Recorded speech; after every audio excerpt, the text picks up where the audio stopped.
po. Pakuluan nyo po muna ng tubig. Maninilaga tayong baka. Pakuluan nyo muna yung tubig. Yan. Pakuluan nyo muna yung tubig. Yan. Pagkatapos yung pinakuluan, ilalagay nyo na to, ibabagsak nyo na itong mga buto-buto ng baka. Yan. Maganda po sa kwan ito. Sa mga kwan, joint. Yan, mga kasu-kasuan. Yan, pagkapulo nito, ayan. Palagay ko okay na, mainit na yan. Yung bagsak nyo na po yung buto-buto ng baka.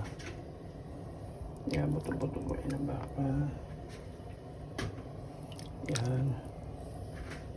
Malakas ng tuhod. Yan. Tapos po yan, ito naman baka din po to. Ayan. Pinapalambot ko muna bago lagyan ng toyo. Tsaka kalamansi. Ayan, stick naman to. Stick na baka. Ito nilagang baka.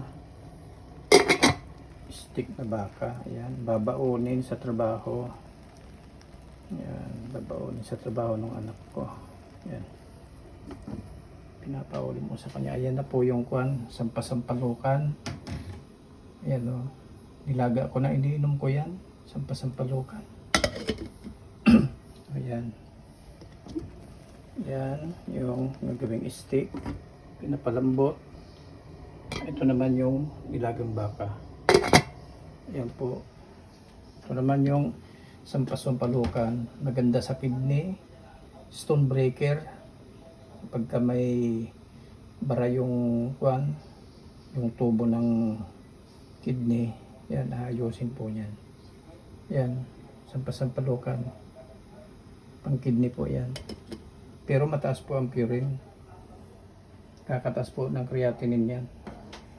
Kaya limit lang po. Maraming salamat po.